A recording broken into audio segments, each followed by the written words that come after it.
Hello and welcome back to the College Football Fanatics Podcast. I'm your host, as always. My name is Daniel, and we are going to be back here with Week 2 preview of the games. And then we're also going to talk a little bit about the NCAA and some things that they've done recently that I don't like, and we'll get into that closer to the end of the video after we talk about all the football games that I'm really excited for to see in this Week 2 game. So, but before we get all into all of that, let's roll the intro, and we'll then get into everything after that.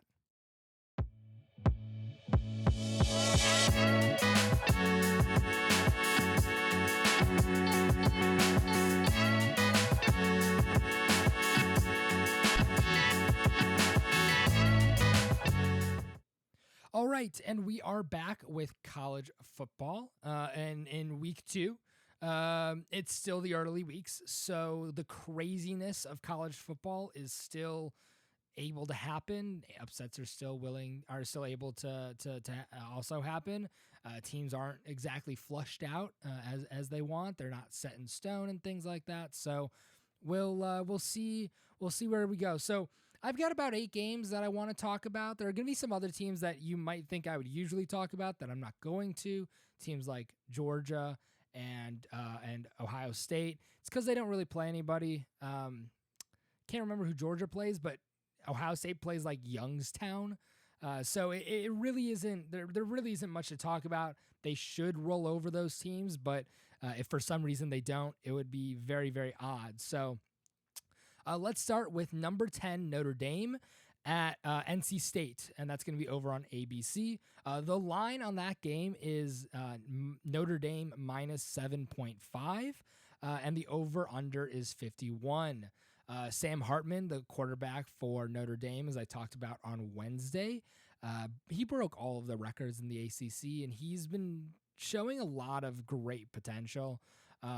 This season could boost him up into being like a first-round pick. So I'm pretty excited to see what he can do with a really, really, I don't want to say stacked, but a really good Notre Dame team. It's not their best team by far, but they are still very, very skilled. NC State has been a solid team for a few years now, I think. They've been ranked a few times. I think they ended this last season ranked. So this isn't a team that is a program by any means that is a bad football program. This isn't a who am I thinking about? This isn't like a San Diego or a San Jose State. Sorry, San Jose State program. This isn't a Hawaii. This isn't a Vanderbilt even. So this is a team that has had a lot of success in recent years. So Brennan Armstrong, the QB for NC State, has his work definitely cut out for him. That Notre Dame defense is going to be a tough nut to crack. So next up is going to be a game that is probably my most exciting game for this upcoming week, and that's going to be Nebraska at number 23 or 22, Colorado State over on Fox. I think that's big noon kickoff. I could be wrong, but I do think that is the big noon kickoff game, and I think Joel Klatt and Gus Johnson are going to be calling that game. Who they're a couple of my favorite. They're a couple of my favorite analysts and announcers. I think they do a really good job together. I think they have great chemistry. They've been doing it for a while, so they should. But I think that they perform some of the best out of all of the announcers in college football. I think they do it. They do it miles above anybody else. The line for that game is Colorado -3, and the over/under is 59.5. So with this game, obviously Shedeur Sanders threw 510 yards and 4 touchdowns and on all of that last week. But Jeff Sims is a solid quarterback, and I think I think he could be a very good quarterback. But he's going to have a tough time with this Nebraska team now. Matt Rule, who is now the head coach over at Nebraska, has been trying to change this team for the better from the disaster that Scott Frost left it. And if they can just change the outcome of a couple of games where they lost by one score, I think this could be a very good Nebraska program. But they have to do something, and I'm not sure what it is. I'm really not. But I am very excited to see what Matt Rule can do over in Nebraska. So the next game is going to be Tulane, number 24, Tulane at number 20, Ole Miss. And that's going to be on ESPN2. Jackson Dart, the quarterback at Ole Miss. Ole Miss has a pretty good feel of this Ole Miss team, in my opinion. Michael Pratt, though, had a very good showing against Illinois. Sorry, Tulane played very well. They didn't let up against a Power 5 team that, yes, they're not as good as they were a year ago, but they are still a skillful team, and they might not be ranked, but I think they will come out and surprise a few people at how good they actually were. So this Tulane team could be a very skilled football team. And like I said, they are ranked number 24. So this is a ranked versus ranked matchup. The line for that game is minus 7.5 Ole Miss, and the over-under is 67. Could be a lot of points scored in that game. The next game is going to be number 23 Texas A&M versus Miami. Texas A&M and Miami. I have a problem with both of these teams. And it's a very big problem that they have not figured out yet, in my opinion. And that is that they have both recruited at an extraordinarily high level in the recent past few years. And yet that hasn't translated on the field like I see that I'm thinking that it should. Like they've had top 10 classes, but yet we don't see a top 10 performance, or we don't even see anything close to that. 4-8 last year was Texas A&M's record. It's not very good. It's not what you want out of a Texas A&M team that had one of the best recruiting classes in the country. Miami also had a very garbage record. Might have been 500. I can't remember. But they also had one of the best recruiting classes in the entire country. So to see them face each other is going to be an interesting thing because anything can happen with those two teams. So right now, Texas A&M is -4 on the line, and the over-under is 51. But that's going to be a game that, if you guys want to watch two teams that have been struggling, but recruiting at high levels with a lot of skilled players, that's probably going to be a game that you guys are going to want to catch. The next game is the same game as last year's, as what I think one of the best games of last year was. Quinn Ewers takes on Jalen Milroe. Quinn Ewers and his Texas team, his number 11 Texas team, takes on number 3 Alabama with Jalen Milroe behind center. And last year, Alabama was very Bryce Young focused. They were very much Bryce Young is the heart and soul of our team. And I think that was to their detriment. So now, and I think Nick Saban has said something very similar to that. He said something like, we were too Bryce Young centric or something like that. And I think that they're going to start playing more balanced football, spreading the dough around a little more, passing the pigskin, to everybody on the outside. And then they're also going to run it more, I think, as well. So this is going to be an Alabama team that is very similar to teams we've seen, but I think the skill is less than they have been in the past. I don't think this is an Alabama team that is as skilled as they have been or as skilled as they could be. On the flip side, this is a very skilled Texas team. Quinn Ewers has possibly a Blitnikov possible receiver in Xavier Worthy. Xavier Worthy is one of the best receivers in college football. Now, Marvin Harrison Jr., in my opinion, is the best receiver, but Xavier Worthy, in my opinion, isn't too far behind. He's really speedy. He has great hands, and he has really, really good body control. So all of those things come together to make a pretty set wide receiver.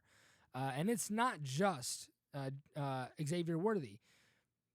Quinn Ewers can pass to just about any of his receivers, and they'll all be relatively solid. So they're not going to drop 50 passes, or they're not going to keep dropping passes like Clemson did against Duke when I saw them last week, on Monday, I should say.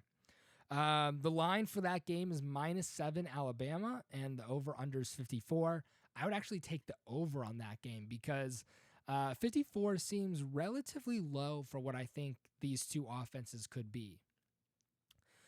Number 19, Wisconsin is going to Washington State, and that game's going to be over on ABC. Tanner Mordecai transferred to Wisconsin. He joined Luke Fickell, who is the first-year head coach who came from Cincinnati, and Cameron Ward is the quarterback at Washington State. Now, Wisconsin is quite a different team than they were. They added a lot of players in the transfer portal. They also have a lot of young guys starting. And so this could be a recipe for success for Luke Fickell. I don't think they're going to go to a Big Ten championship, but I think 8 wins is a solid goal for them. I think that's a realistic goal. And anything more than that would be maybe 9 wins would be pretty great for them.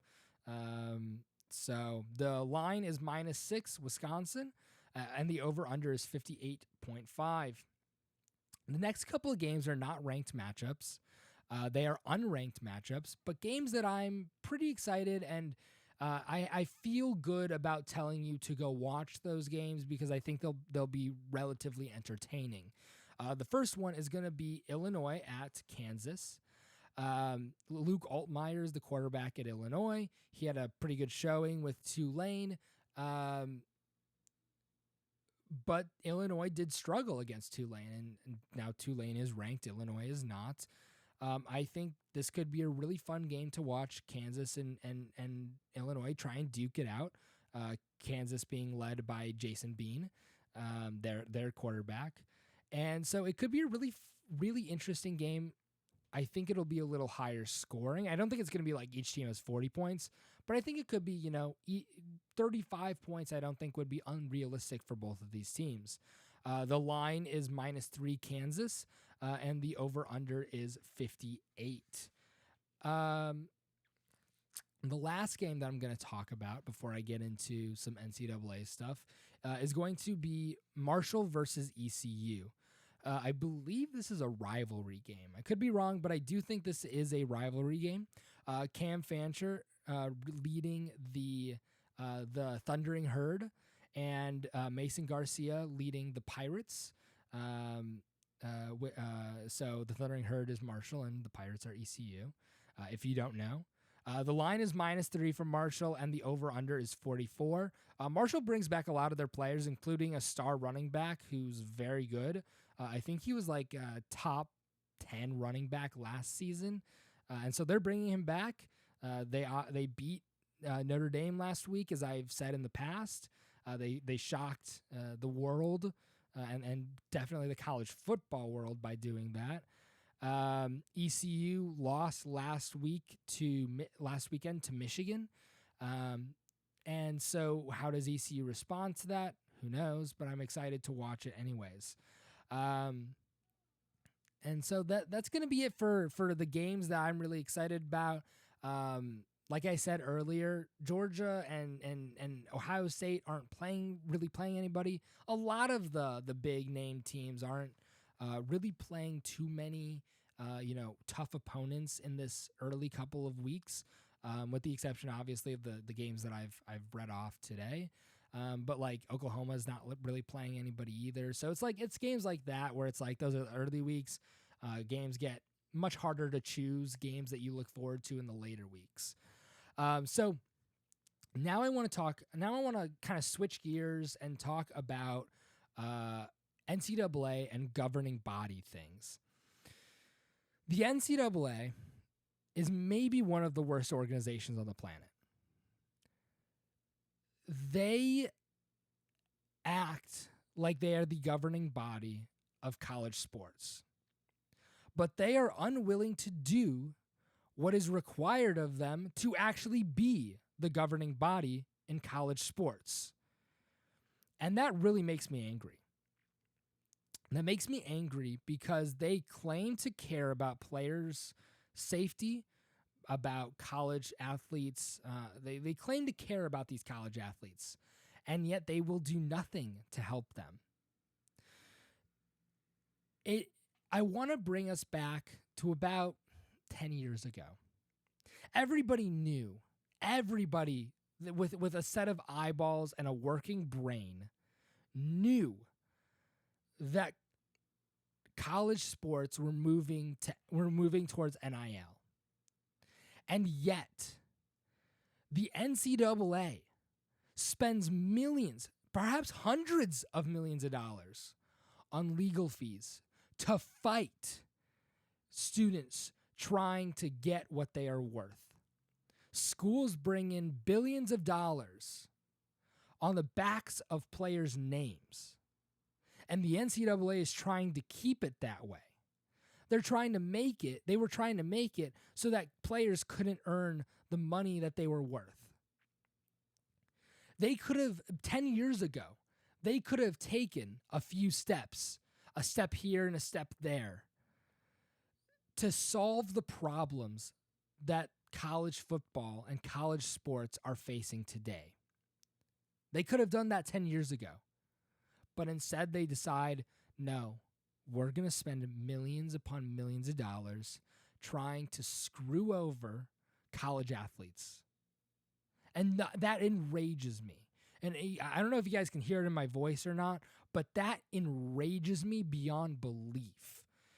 Because it reminds me of particularly the Fab Five at Michigan. You are talking about kids who couldn't even scrounge enough money together to buy a $5 pizza at a local at a local pizza parlor, and the NCAA is going to try and screw them over because they brought in a little money to be able to pay for themselves for things that they needed. Really? Their parents don't have the money that they can send them a check every week and just be like, here's $10,000. Go spend it as you wish. Go do what you want with it. Their parents don't have that money. That money is going home to put food on the table. And that enrages me. And the fact that they were winning championships and Michigan was making billions of dollars, hundreds of millions of dollars off of their names, and they weren't seeing a sense of that. It makes me angry beyond belief. And now there's been a recent thing, and I want to bring this up. Tez Walker, I have it on my phone, so I'm looking at my notes here. So Tez Walker has transferred a few times, but he's now at UNC. And he's been petitioning and trying to get the NCAA to waive his ineligibility so that he can play for UNC this season, because he's saying that his mental health was suffering, so he decided to transfer somewhere closer to home. Now, I can understand mental health. It's a big thing. I understand it. And the NCAA's response is so tone deaf, so idiotic, that I was like, I wanted to throw my phone at the wall. The NCAA said this: multiple time transfers who cannot demonstrate and adequately document a personal need for medical or safety reasons to depart the previous school are not eligible to compete immediately following their second undergraduate transfer. The NCAA said this when Tez Walker came out and said he did it because he wanted to be closer to home for mental health reasons. Now, I don't know everything about this, but his first season was canceled because of the pandemic at NC Central. He didn't play a season, his first season. And then he transfers again, and then he transfers again. He only played one season. So he's not really a multi-time transfer. He only played one season. It's not like he's transferred 4 different times or gone to a dozen different schools like Jaden Daniels. So I don't like the NCAA's reaction to this. And Mac Brown, who I believe is the head coach for UNC, says, I don't know if I've ever been more disappointed in a person, a group of people, or an institution than I am with the NCAA right now. It's clear that the NCAA is about process, and it couldn't care less about the young people it's supposed to be supporting. And he's 100% right. The NCAA does not care about the student athletes. They don't. They care about the money that comes into their pockets, and they care about looking like they're running the sports. That's what they care about. They couldn't care less about student athletes. They proved that with NIL. They proved that every single time somebody comes to them and says, hey, I need help, and the NCAA laughs in their face and shuts the door. They prove that all the time. It's just like if you have any thoughts that the NCAA is a equal organization or a fair organization, you're kidding yourself. It's just like when it's just like this past offseason when Jim Harbaugh was getting thrown, hit with the hammer for a 4-game suspension deal that Michigan tried to work out with the NCAA that ultimately fell through. You're telling me that you're going to punish a person more for supposedly lying to you than you are for a school that has 200 plus violations and 18 of them are level 1s? Are you kidding me? Over in Tennessee, you punish them by fining them a little bit. I shouldn't say a little bit. I think it was like $8 million that they fined him. Okay. But to a school like Tennessee, that's pocket change. Now you want to fine a tiny school $8 million. Okay. That makes sense. You want to find a school like Tennessee $8 million and expect that to do anything? You're just kidding yourself. It's not going to do anything. And okay, they lose an 11-win season. Okay. So they might do that again this year. It's not going to change anything. They punish a couple of coaches that aren't even at Tennessee anymore. What does that do? That does nothing. Nothing at all.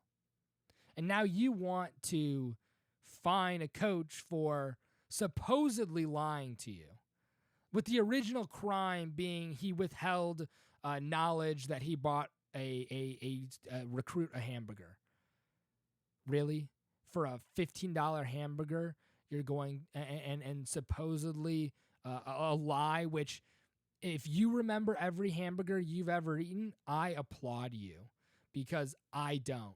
I can't tell you what I had for lunch last week. So like you can say I just forgot. Like that's a thing that happens. People forget things. But not only do you possibly suspend Jim Harbaugh for 4 games, you're suspending him for more games than you suspended Urban Meyer for when Urban Meyer knew that one of his assistant coaches was beating his wife. So you place supposedly lying to the NCAA. You place supposedly lying to the NCAA over the safety of another human being. Great job, NCAA. Great job. You've just written yourself out of relevance. You've just written your ticket to a non-relevant town in a few years. You really have. And this is the way I think it's going to happen. The Big Ten and the SEC are going to start bringing in more and more teams. Then the NCAA, then the Big Ten and the SEC are eventually going to go and say to the NCAA, you know, you're not really a governing body, which they aren't. We're not going to listen to you anymore. We're going to go and do our own thing. And we're going to crown our national championship, our national champion. You shouldn't have any say in that because you don't really govern anything. So why are you even here? So they're going to go and do an NFL model where they have the pods, and then they have, the two level, they're the two leagues with the NFC and the AFC, with the NFC being the Big Ten, the AFC being the SEC, and they're going to have that. And then they're going to have the champions of both leagues go and compete for national championship against each other. That's how I think college football is going to end up being. You're going to have a tournament to go for your league champion, and then after that, you're going to play the other league champion for the national title. I wouldn't be surprised, and I wouldn't be surprised if teams in the AAC or the MAC or the Sun Belt Conference start dropping to lower divisions because they can't compete with the likes of the Big Ten and the SEC. So I wouldn't be surprised. We've already seen the decimation of the Pac-12.